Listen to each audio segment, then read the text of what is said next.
So అంటే మూవీలో మీరు చెప్పారు కదా అమావాస్య రోజున పుడితే దెయ్యాలతో మాట్లాడతామని. రియల్ లైఫ్లో ఎప్పుడు పుట్టారు మీరు? దెయ్యాలతో ఏమైనా మాట్లాడతారా? రియల్ లైఫ్లో నేను జనవరి 15 నాడు పుట్టానండి, సంక్రాంతి నాడు. మరి ఆ రోజు దయ్యాలు మాట్లాడలేదు నాకు తెలియదు. మా అమ్మ నాన్నగారు నెక్స్ట్ ప్రెస్ కాన్ఫరెన్స్ తీసుకొస్తాను, వాళ్ళని అడగండి, వాళ్ళు చెప్తారు మరి వాళ్ళకి ఎవరు వినిపించారు, వాళ్ళు ఎవరితో మాట్లాడారు ఏంటి సంగతి అని పూర్తి వివరాలు మీకు అందిస్తారు. హర్షన్న, సో బేసిక్గా బ్యాంక్ బ్రోస్ అంటే మీనింగ్ ఏంటన్నది ఎక్కడ గూగుల్ ఎక్కడ ఎత్తికినా అక్కడ ఏం కనపడతలేదు. అసలు దానికి ఏమన్నా మీరు సపరేట్ మీనింగ్ ఏమన్నా ఉందా? మీరు గూగుల్ దొరకలేదా? దొరకలేదా? అయితే కొత్త ఫోన్ తీసుకోండి అయితే అనుకుంటా. ఓహో, ఆల్రెడీ అదే సర్చ్ చేస్తున్నాను. ఓకే, సో హర్ష గారు వన్ లాస్ట్. హుషారులో అయితే అడవిలో అల్లరి అని చెప్పి పెట్టారు కదా, ఇందులో ఏమో బ్యాంక్ బ్రోస్ అని పెట్టారు. మీకు ఎక్కడి నుంచి ఇలాంటి క్రియేటివిటీ థాట్స్ వస్తాయి? అది మా ఫ్రెండ్ మనోహర్ అని ఉన్నాడు. ఓకే. అండ్ అలాగే ఇందులో కూడా ఉండిపోరదే సాంగ్ ని అది పెట్టారు కదా, ఎందుకు సింబాలిక్ గా ఉంటది బాగుంటది అని చెప్పి అనుకున్నారా? అవునవును, అదే సింబాలిక్ గా కంటిన్యూ చేద్దామని అనుకున్నారా, లేదంటే ఇది సీన్ కి?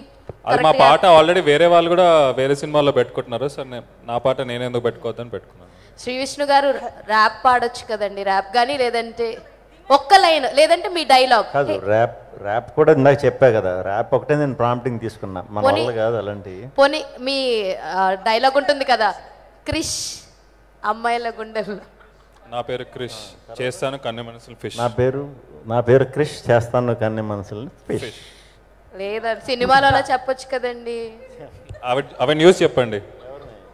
ఏమంటే మీరు ఇప్పుడు ఎంఎస్ ధోని గారిని ఇంటర్వ్యూ చేశారనుకోండి, మీరు మిమ్మల్ని అడగలేదు సార్, రాహుల్ గారు మిమ్మల్ని అడగలేదు.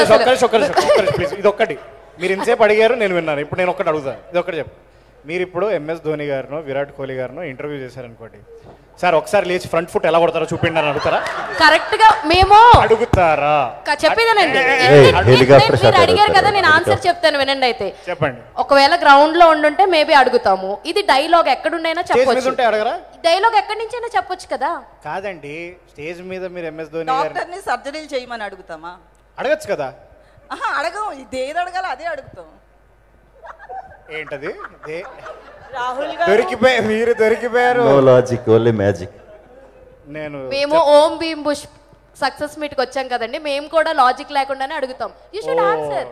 కాదండి, AAA 9:30కి 10 o'clockకి మూవీస్ వేస్తే లేడీస్ అయ్యండి, నేను వెళ్ళాను, ఈమె వెళ్ళింది సింగిల్ గా. 12:30కి ఇంటికి వెళ్ళాము, సినిమాని ఎంజాయ్ చేసాం. సో క్వశ్చన్స్ అడుగుతాం. మూవీ చాలా బాగుంది.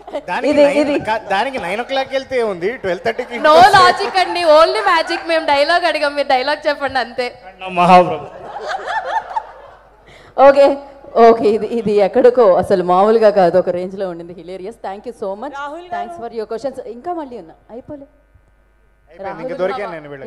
Why that sarcasm? ఎందుకు అంటే అట్లానే ఉంటారా, లేకపోతే మాతో అట్లా మాట్లాడుతున్నారా? You are giving very sarcastic answers. Yeah, because I was a reporter myself. That's and I was also very sarcastic. Andukane adugutuna. And sarcasm is my brand of humor. And ee cinema lo I am extremely sarcastic. So ఆ character ఇంకా దిగలేదు. Okay. So నేను ఒకసారి లంబసింగికి వెళ్తే ఆ character దిగిపోతుంది మొత్తం complete గా. అప్పుడు నేను చాలా నార్మల్ గా మాట్లాడతాను. అయితే అప్పుడు మళ్ళీ ఒక ప్రెస్ మీట్ పెట్టుకుందామా? యా, లంబసింగిలో. Definitely కలుద్దాం మళ్ళీ. తప్పకుండా. Thanks for your questions. Thank you so much. Enjoy the film ante. Om Bhim Bush. Serious మనిషిని కామెడీ ఎట్లా చేయించారు? రాహుల్ రామకృష్ణ. సీరియసా? మీకు సీరియస్ అనిపిస్తుంది? ఆ ఫేస్ లో సీరియస్ కనపడుతుంది. ఇప్పుడు చూడండి సార్,